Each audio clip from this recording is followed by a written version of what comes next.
जय हिंद दोस्तों। दीपावली पर और खुशखबरी। ओआरओपी एरियर दिवाली के बाद भी ईसीएचएस में छूट मिली राहत। इस पर्स का टारगेट ऑलमोस्ट खत्म।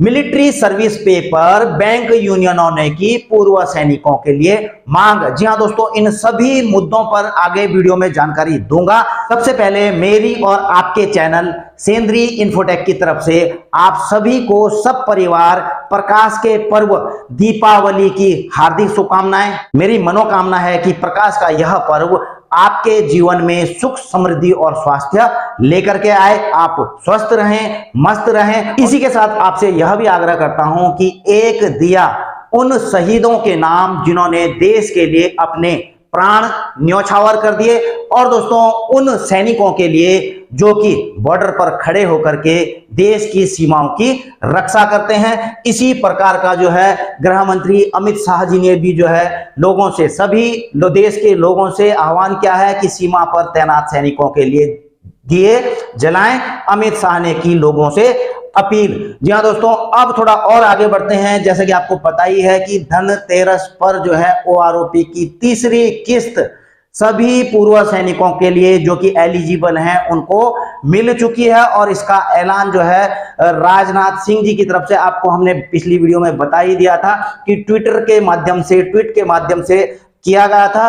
और इस पर्स और बैंकों के द्वारा जो है दीपावली से पहले ही जो है आपको ओआरओपी की तीसरी किस्त मिल चुकी है। तो इसके लिए जो है आप सभी को बधाई। और लेकिन दोस्तों कई पेंशनर्स के अभी भी कमेंट आ रहे थे कि अभी उनका तीसरा किस्त उनके खाते में नहीं आया है, और वो बता रहे थे कि वो अभी नए इस पर्स में माइग्रेशन उनका हुआ है। तो पहली और दूसरी किस्त उनको बैंक से मिल चुकी थी, लेकिन अभी जो है इस पर्स के द्वारा तीसरी किस्त उनके खाते में नहीं डाली गई है।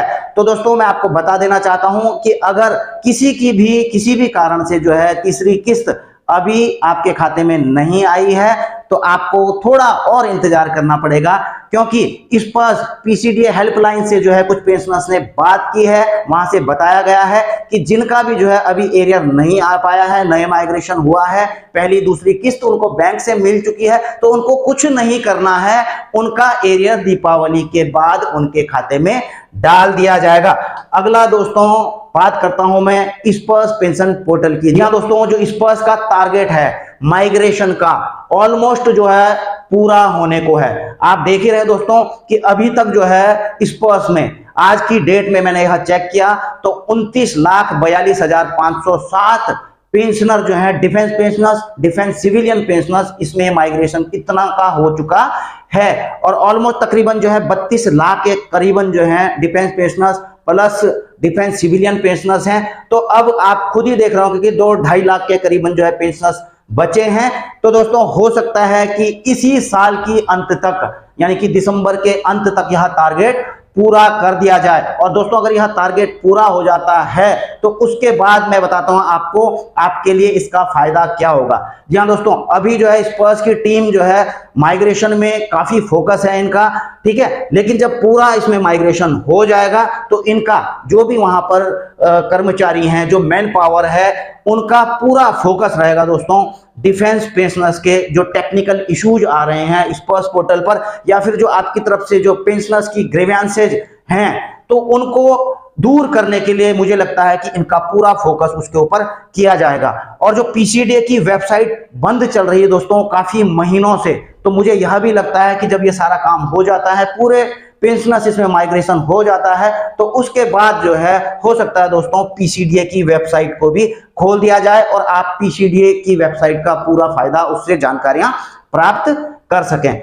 अगली दोस्तों आपको पता ही है पूर्व सैनिकों की फांसी की सजा के खिलाफ याचिका। जैसे कि आपको पता ही है कि कतर की एक अदालत ने जो पूर्व नौसैनिक हैं, 8 पूर्व नौसैनिक हैं जो पूर्व अधिकारी थे, वहां पर एक कंपनी में काम करते थे, उनको फांसी की सजा सुनाई थी। तो भारत सरकार ने इस सजा के खिलाफ दूसरे कोर्ट में याचिका दायर कर दी है। और इसके अलावा जो है दोस्तों भारत सरकार कूटनीतिक स्तर पर भी पूरे प्रयास कर रही है कि इन पूर्व सैनिकों की फांसी की सजा को माफ कराई जाए, रोक लगाई जाए और इनको ट्रायल के लिए जो है भारत में भेजा जाए।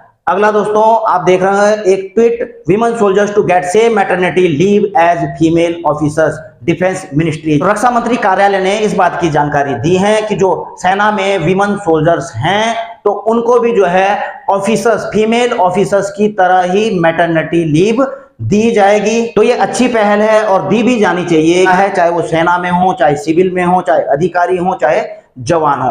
अब आप अगला जो है एक खुशी की खबर और अच्छा इनिशिएटिव जिसे कह सकते हैं कि ईसीएचएस की अच्छी पहल, जैसा कि आपको पता ही है कि हर साल जो है एनुअल वैलिडेशन देना पड़ता है डिपेंडेंट का, ताकि उनके एलिजिबल डिपेंडेंट का ईसीएचएस कार्ड एक्टिव रहे और वह ईसीएचएस की पूरी फैसिलिटियां लेती रहे। तो अब जो है ईसीएचएस की तरफ से एक अच्छा पहल दोस्तों यह किया गया है कि अभी तक तो जो है सभी डिपेंडेंट को इसके लिए जो है एनुअल वैलिडेशन कराना पड़ता था, लेकिन अब यहां पर छूट दी गई है। किसको छूट दी गई है आप देख रहे हैं दोस्तों, आप पहले इसका टॉपिक देख लीजिए, सब्जेक्ट देख लीजिए, life time waiver of annual validation for white card holder under relevant clause of person with disability PWD act. जी हाँ दोस्तों, the competent authority has approved that those ECHS beneficiary who have provided 64 kV ECHS white card under relevant clause of person with disability act will be exempted from annual validation with immediate effect from the date of issue of this letter। जी हाँ दोस्तों, जो white card holder हैं dependent, तो उनका annual validation अब से हर साल कराने की जरूरत नहीं है। उनके ईसीएचएस के कार्ड एक्टिव रहेंगे और इसकी जो सर्विसेज हैं वो लेते रहेंगे। अगला दोस्तों, प्राइम मिनिस्टर नरेंद्र मोदी, आप देख रहे होंगे आजकल चुनाव भी चल रहे हैं, तो ऊपर वाला उन्होंने जो भी है वो तो बताया ही है। मेन जो पूर्व सैनिकों के लिए है, तो यहां पर उन्होंने कहा है कि Congress kept 500 crore for OROP to retired soldiers and we are giving them 70,000 crore. तो प्रधानमंत्री मोदी जी ने कहा है कि कांग्रेस ने जो है 500 करोड़ रुपए रखे थे ओआरओपी के लिए, रिटायर्ड सोल्जर्स को देने के लिए, लेकिन हम उनको दे रहे हैं ओआरओपी के लिए 70,000 करोड़। तो ऐसे में दोस्तों प्रतिक्रियाएं भी आनी बनती थी सोशल मीडिया पर। जैसा कि आपको पता ही है कि अभी रिसेंटली धनतेरस पर जो है तीसरी किस्त ओआरओपी की मिली है दीपावली के मौके पर बड़ी राहत भरी और खुशखबरी वाली खबर थी पूर्व सैनिकों के लिए, जिनको जो है ओआरओपी की तीसरी किस्त मिली है।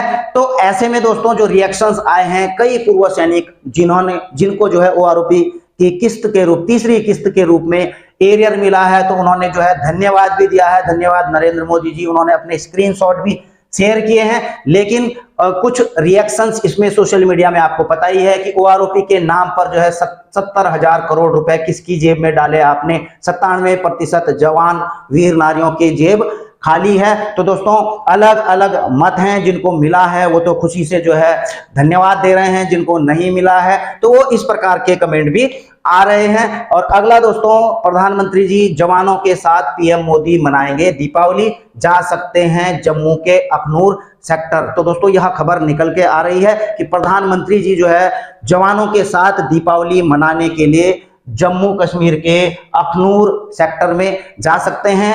ये दोस्तों अगर देखा जाए तो अच्छी पहल है, जवानों का मनोबल इस चीज से बढ़ता है। इसी के साथ हम प्रधानमंत्री जी से यह भी आग्रह करते हैं, हम जानते हैं और मानते भी हैं कि ओआरओपी को इम्प्लीमेंटेशन करने का काम आपकी ही सरकार के द्वारा किया गया है, लेकिन ओआरओपी में जो विसंगतियां रह गई हैं उनकी जांच कराई जाए और उनको दूर करने के लिए इफेक्टिव आदेश दिए जाएं।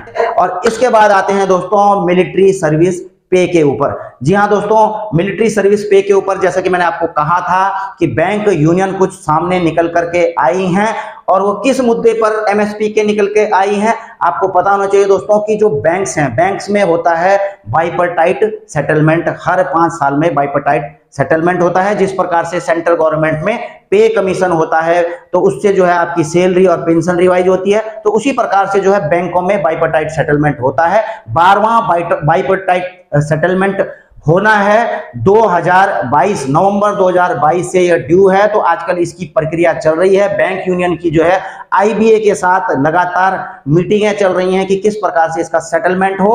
तो आपको पता ही है बैंक में भी जो है जो एक्स सर्विसमैन होते हैं, कई रीएम्प्लॉयड होते हैं, तो जब उनकी जो सैलरी वहां पर फिक्स होती है, जो उनका सैलरी फिक्सेशन होता है दोस्तों, तो उसमें जो है एमएसपी का कंपोनेंट नहीं रहता है।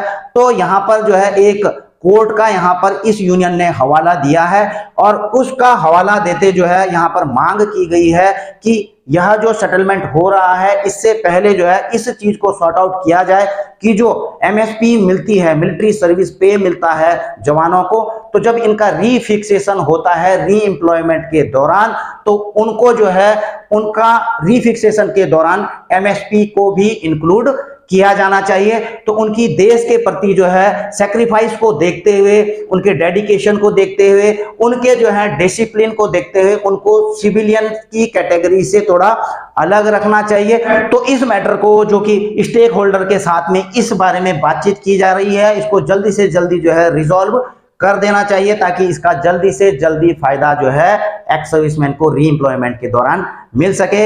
इसी के साथ अपनी वीडियो दोस्तों यहीं पर समाप्त करता हूं। वीडियो अगर आपको अच्छी लगी हो तो इसे लाइक शेयर कर सकते हैं। चैनल में अगर आप नए हैं तो चैनल को सब्सक्राइब करके बेल आइकन का घंटा दबा सकते हैं। और एक बार फिर आप सभी को दीपावली की हार्दिक शुभकामनाएं।